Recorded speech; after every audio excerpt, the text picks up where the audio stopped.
आज हम अपने इस वीडियो में यूपी पीसीएस का सी सेट देख रहे हैं। ठीक है, सी सेट देख रहे हैं और ये हमारा 2017 का। इसके पहले जो है 2020 से लेके 25 तक करवाया जा चुका है और जो है आप लोग उसको जाकर के देख सकते हैं। और ये इसमें हम बस हिंदी को कवर कर रहे हैं। ठीक, हिंदी को क्यों कर रहे हैं तो हिंदी में सबसे ज़्यादा क्वेश्चन आ रहे हैं, मिनिमम 20 क्वेश्चन और मैक्सिमम 25 क्वेश्चन। अगर हमारा 20 से 25 क्वेश्चन बस हिंदी से कंप्लीट हो रहा है तो सबसे पहले हमको ये करना बेहद ज़रूरी है और इस पेपर को क्वालिफाई करने के लिए हिंदी बेहद ज़रूरी है, तो इसलिए इसको हम लोग देख रहे हैं। ठीक है, हम अपना पैसेज देखते हैं तो दिया है कि प्रश्न संख्या 81 से लेके 85 के लिए है। तो देखिए, अधोलिखित गद्यांश को ध्यान से पढ़िए तथा प्रश्न संख्या 81 से 85 के उत्तर इस गद्यांश के आधार पर दीजिए। ठीक है, तो देखिए गद्यांश को रीड करते हैं। तो लोभ चाहे जिस वस्तु का हो, जब वह बहुत बढ़ जाता है तब उस वस्तु की प्राप्ति, सानिध्य या उपभोग से जी नहीं भरता। मनुष्य चाहता है कि वह बार बार मिले या बराबर मिलता रहे। धन का लोभ जब रोग होकर चित्त में घर कर लेता है तब प्राप्ति होने पर भी और प्राप्ति की इच्छा बराबर बनी रहती है, जिसे मनुष्य सदा आतुर और प्राप्ति के आनंद से विमुख रहता है। जितना नहीं है उतने के पीछे, जितना है उतने से प्रसन्न होने का उसे कभी अवसर ही नहीं मिलता। उसका सारा अंतःकरण सदा अभाव में रहता है, उसके लिए जो है वह भी नहीं है। असंतोष अभाव कल्पना से उत्पन्न दुख है, अतः जिस किसी में यह अभाव कल्पना स्वाभाविक हो जाती है, सुख से उसका नाता सब दिन के लिए टूट जाता है। न किसी को देखकर वह प्रसन्न होता है और न उसे देखकर कोई प्रसन्न होता है। इसी से संतोष सात्विक जीवन का अंग बताया गया है। ठीक है, तो ये हमारा पैसेज यहाँ पे कंप्लीट होता है। ठीक, अब हम अपने क्वेश्चन पे चलते हैं। तो क्वेश्चन देखते हैं, क्वेश्चन क्या कह रहा है। एक मिनट, हाँ अब क्वेश्चन देखते हैं। तो क्वेश्चन बोला है कि मनुष्य का अंतःकरण सदैव अभाव में क्यों रहता है। वह सात्विक जीवन जीने लगता है, जितना है उतने से प्रसन्न होने का उसे कभी अवसर नहीं मिलता, या लोभ की पूर्ति हेतु वह अनेकानेक वस्तुओं की प्राप्ति कर लेता है, जितना है उतने से वह प्रसन्न हो जाता है। तो ये तो इसमें पैसेज में तो दिया ही नहीं है कि जितना है उतने से प्रसन्न हो जाता है। ये देखिए, यहाँ पे देखिए अभाव में शब्द है ना, ये मिला हुआ। तो यहाँ पे दिया है उतने से, जितना नहीं है उतने के पीछे, जितना है उतने से प्रसन्न होने का भी उसे कभी अवसर नहीं मिलता। ठीक है, ये लाइन देखिए यहाँ पे मिल रही है, तो ऑप्शन बी इसका राइट है। ठीक है, आगे देखते हैं। तो 82 में दिया गद्यांश का सही शीर्षक क्या है, किस बारे में बात किया गया है। क्या असंतोष है, धन लोभ है, लोभ और असंतोष है, लोभ है या प्रीति है। तो राइट आंसर क्या होगा इसका। इसका राइट आंसर जो है लोभ और असंतोष है। ठीक है, आगे देखते हैं। तो आगे में क्वेश्चन में क्या किया है कि गद्यांश में किस शब्द का प्रयोग नहीं हुआ है। अभावग्रस्त, अभाव में, अंतःकरण, सात्विक। तो देखिए अंतःकरण तो यहाँ पे दिख रहा है, तो इसका मतलब इसका प्रयोग हुआ, तो ये नहीं होगा। सात्विक देखिए इधर दिख रहा है, तो इसका भी प्रयोग नहीं हुआ है। ठीक है, और अभाव में ये देखिए यहाँ पे हुआ है। ठीक है, तो इसका भी प्रयोग हुआ है, लेकिन अभावग्रस्त इसका प्रयोग नहीं हुआ। तो राइट आंसर क्या हो जाएगा, राइट आंसर ऑप्शन ए हो जाएगा। अब देखते हैं 84 पे क्या कहा गया। सात्विक जीवन का अंग किसे कहा गया है। तो यहाँ पे देखिए इसी से संतोष सात्विक जीवन का अंग बताया गया है। तो यहाँ पे देखिए संतोष है, राइट आंसर क्या हो जाएगा, राइट आंसर बी हो जाएगा। 85 पे देखते हैं। तो असंतोष किस प्रकार का दुख माना गया है। क्या लोभ की पूर्ति ना होने का दुख माना गया है, या धन प्राप्त ना होने का दुख माना गया, या संतोष प्राप्त होने का दुख माना गया, या अभाव कल्पना से उत्पन्न दुख माना गया है। तो इसका क्या हो जाएगा? इसका देखिए, असंतोष किस प्रकार का दुख है, यहाँ पे दिया हुआ असंतोष अभाव कल्पना से उत्पन्न दुख है। तो राइट आंसर क्या हो जाएगा इसका? राइट आंसर इसका ऑप्शन डी हो जाएगा। ठीक है, आगे देखते हैं। तो 86 पे क्या पूछा है कि अगुंठन का अर्थ क्या है? घूंघट है, अंगूठा है, गांठ बांधना या गूंथना है। तो देखिए, अगुंठन का अर्थ जो है ऑप्शन ए हो जाएगा, घूंघट होता है। ठीक है, आगे देखते हैं। तो आगे क्या बोलता है कि 87 नंबर पे जैसा करोगे वैसा भरोगे। वाक्य में सर्वनाम है, तो सर्वनाम को पूछा है क्या निजवाचक है, निश्चयवाचक है, संबंधवाचक है या पुरुषवाचक है। तो इसका राइट आंसर क्या है? देखिए, जैसा का वैसा से संबंध है। ठीक है, तो ये संबंधवाचक में जाएगा। राइट आंसर क्या हो जाएगा?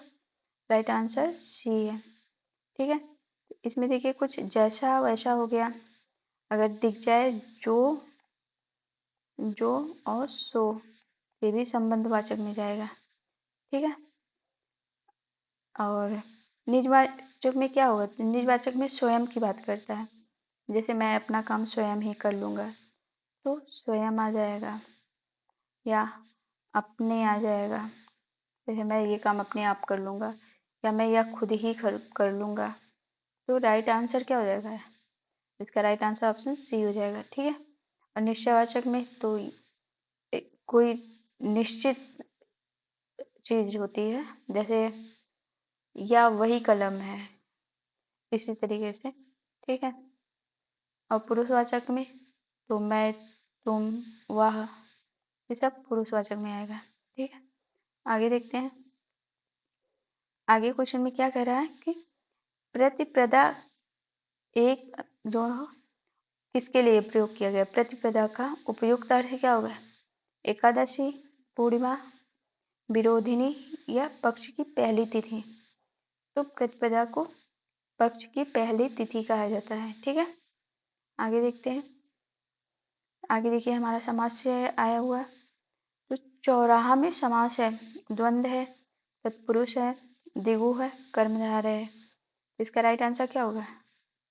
इसका राइट आंसर जो है ऑप्शन सी होगा, क्योंकि चौराहा को क्या लिखते हैं? चौराहा मतलब चार रास्तों का समूह। ठीक है, चार रास्तों का समूह। और देखिए, ये पहला पद इसका संख्यावाचक आ गया, इसीलिए यह द्विगु में जाएगा। ठीक है, आगे देखते हैं। आगे दिया है कि 90 नंबर पे कि अनुरूप का विलोम क्या होगा? अनुरूप का विलोम क्या होगा? तो क्या विरूप होगा, प्रतिरूप होगा, अपरूप होगा या व्यतिरूप होगा? तो इसका राइट आंसर क्या होगा? ऑप्शन ए होगा, विरूप। विरूप मतलब विकृति। ठीक है, या विपरीत रूप वाला, विपरीत। ठीक है, विपरीत रूप, एक मिनट, रूप वाला। ठीक है, और अपरूप का क्या मतलब है? मतलब दूसरा रूप। और प्रतिरूप का मतलब क्या है? प्रतिरूप मतलब समान रूप। ठीक है, और व्यतिरूप मतलब असमान रूप। तो प्रतिरूप का विलोम क्या हो जाएगा? व्यतिरूप हो जाएगा। लेकिन इसका राइट आंसर क्या होगा? इसका राइट आंसर ऑप्शन ए हो जाएगा, विरूप। अब आते हैं अगले क्वेश्चन पे, 91 पे। ठीक है, 91 में क्या है? अधोलिखित में एक पर्यायवाची युग्म सही नहीं है। तो पुरंदर का अमरपति, ये तो सही है। सरोवर, पुष्कर, तो ये तालाब के हैं, ये भी सही है। जलधि, अम्बुद, ठीक है, और फड़ी, उरग, तो ये सांप के, ये भी सही है। तो राइट आंसर क्या हो जाएगा इसका? राइट आंसर ऑप्शन सी हो जाएगा। देखिए, अम्बुद मतलब बादल होता है, और जलधि मतलब ये जलधि मतलब जल, जल निधि बोल सकते हैं, तो ये समुद्र से संबंधित है। ठीक है, अच्छा, आपको जहाँ पे अम्बुद और बादल और पानी की परिचय है ना, तो वहाँ पे थोड़ा ध्यान दीजिएगा कि यहाँ पे देखिए द शब्द जुड़ के बादल बन गया, लेकिन अम्बु रहेगा तो ये पानी का रहेगा। ठीक है, और आगे देखते हैं। आगे दिया है 92 नंबर पे कि गूलर का फूल होना। ये पीसीएस के मेंस में भी आया था। तो पूछा है कि लाल पीला होना, नहीं। सुंदर होना, तो नहीं। विवर्ण होना, तो नहीं। दुर्लभ होना, इसका राइट आंसर क्या होगा? राइट आंसर ऑप्शन डी हो जाएगा। ठीक है, अब देखते हैं अगला, मतलब बहुत दुर्लभ होना। ठीक, आगे देखते हैं। भभूत का तत्सम रूप क्या होगा? इसका तत्सम शब्द क्या है? विभूति है, भभूति है, या बभूति है, या भभूति है? राइट आंसर क्या होगा? राइट आंसर इसका ऑप्शन ए हो जाएगा, विभूति है। ठीक है, और देखिए सदैव, ये देखिए रिपीट हुआ है। सदैव में संधि विच्छेद है किस चीज का? मतलब नाम पूछा है, तो इसका क्या हो जाएगा? सदैव का। तो सदैव में जो है सदा प्लस ए हो जाएगा। ठीक है, एक मिनट इसको कर देते हैं। इसका राइट आंसर क्या होगा? सदा प्लस ए। ठीक है, तो ये मिलके हो जाएगा सदैव। और इधर जो है, इधर से क्या मिलेगा हमें? आ मिल गया, और प्लस इधर से क्या मिल गया? तो इधर से ए मिल गया। ठीक है, और जब आ और ए मिलते हैं तो क्या बनता है? आ और ए मिलके ए बन जाता है। ठीक है, या ए मिलेगा तभी ए बनेगा, या ए मिलेगा तभी भी। ठीक है, तो ये क्या हो जाएगा? सदैव हो जाएगा। राइट आंसर क्या हो जाएगा? राइट आंसर ऑप्शन ए हो जाएगा, वृद्धि संधि है ये। ठीक है, वृद्धि संधि। आते हैं अगले क्वेश्चन पे। अगला क्वेश्चन क्या दिया है कि अधोलिखित में वर्तनी की दृष्टि से एक अशुद्ध शब्द है, उसको फाइंड करना है। ठीक है, तो अंतर ध्यान है, अनुगृहित है, और आध्यात्म है, या अधीन है? ठीक है, इसका राइट आंसर क्या होगा?